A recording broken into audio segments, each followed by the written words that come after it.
Je vais commencer par créer ma nouvelle base de données dans Access. Je vais lui donner le nom client homestage et je crée. Ma base de données est faite, la première table est déjà ouverte. Je vais afficher cette table en mode création. Par la même occasion, je vais l'enregistrer sous le nom de client. Ma liste de champs est ici. Je rappelle qu'un champ est un ensemble de données de même nature. Ici, nous aurons les noms de champs qui doivent être sans espace. On a décidé de commencer tous les champs par les 3 premières lettres de la table. Ce n'est pas vraiment utile quand on a une base de données à une seule table, comme c'est le cas ici. Mais quand on aura des plus grandes bases de données, ce sera bien pratique. On choisit ensuite le type de données ici. On peut remarquer que dans la version 2013 d'Access, le champ mémo a disparu et a été remplacé par texte. Les autres champs, les autres types de données sont restés les mêmes. Je vais commencer par entrer la clé primaire de la table. Chaque table contiendra une clé primaire. La clé primaire est un champ qui permet d'identifier les enregistrements.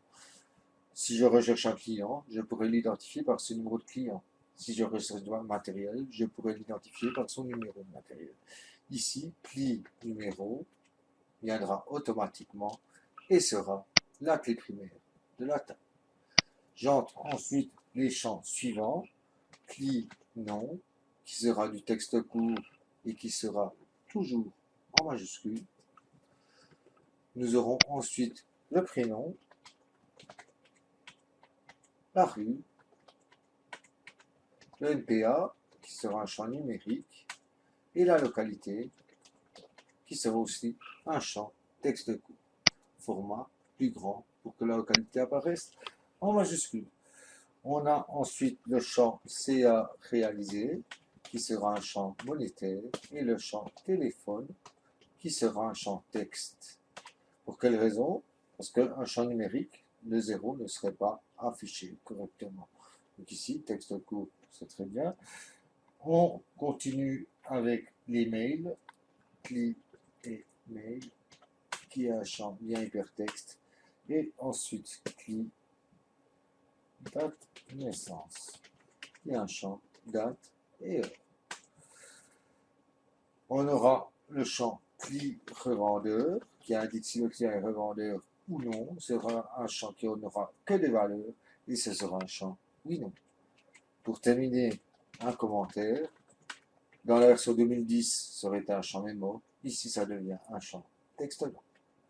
Je peux faire encore en sorte que la localité soit toujours en majuscule, comme c'est déjà le cas ici. Je pourrais faire en sorte que le téléphone s'affiche de manière en mettant un espace entre le 032, le 466, le 51 et le 91. Ici, le caractère générique pour les champs texte dans le format, c'est l'arrobase. Donc, je vais mettre 3 arrobases pour le 032, un espace, 466, 466, 2 chiffres, et voilà. Tous mes champs sont maintenant entrés. Je peux enregistrer et fermer ma table.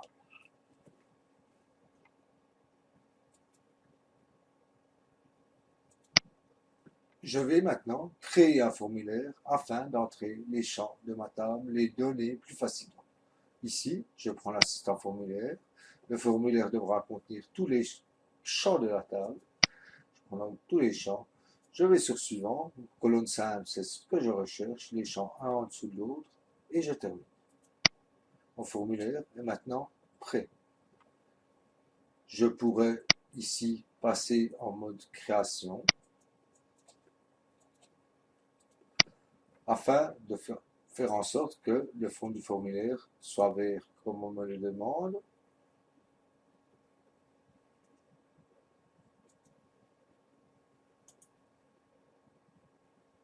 Et voilà. Je pourrais mettre la police en blanc pour qu'on la voie un peu mieux, qu'elle soit plus visible.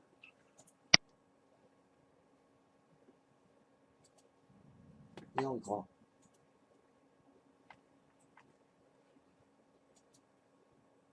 Voilà, c'est pas tellement visible non plus. Je peux encore égaliser tous mes contrôles en les sélectionnant et en faisant en sorte qu'ils soient empilés. organiser, et ici, empiler.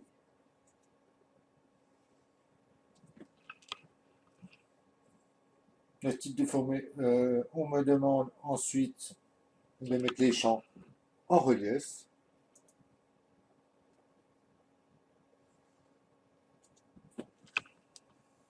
Et on désire avoir un bouton qui permet de passer un enregistrement à l'autre. Je vais sur création, je prends un bouton, je le dessine et ça me permettra d'aller à l'enregistrement suivant. Je dis ça me convient, je termine. Je peux passer maintenant en mode formulaire et je peux commencer à entrer les données. Le nom doit venir automatiquement en majuscule.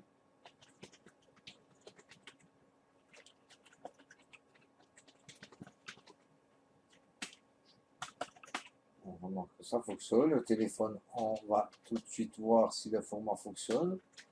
C'est le cas. Et les mails qui doivent être en lien hypertexte. En faisant tab, tab, tab, je passe à l'enregistrement suivant et je peux entrer un deuxième enregistrement. On va aussi mettre une deuxième personne à pour entrer. Et une troisième qui habitera Fanny.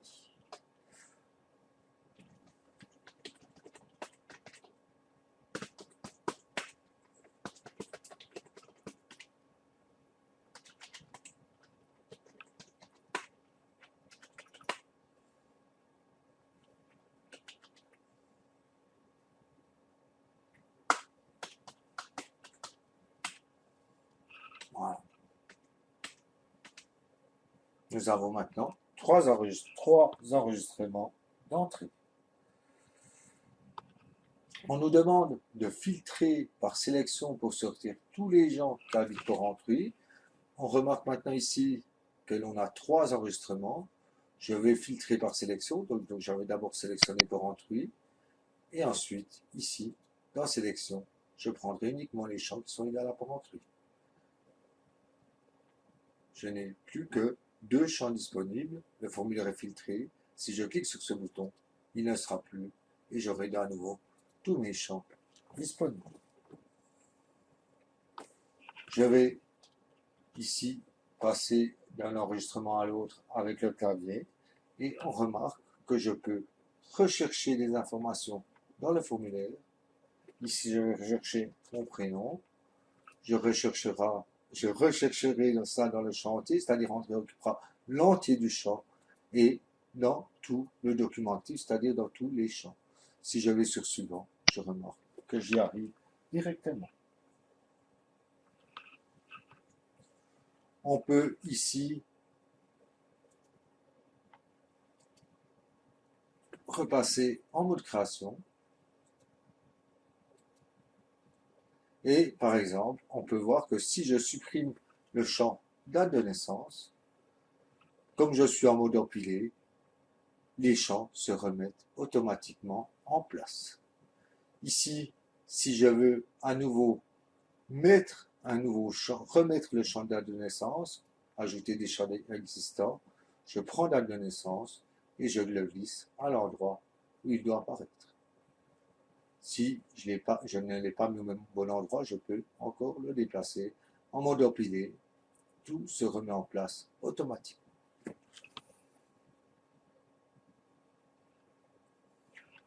On me demande de changer la bordure des contrôles. Je regarde que je suis bien en mode création.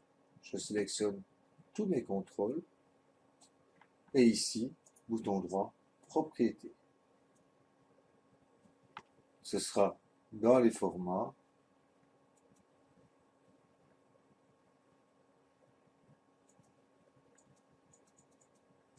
Et ici, je sélectionne à nouveau mes champs.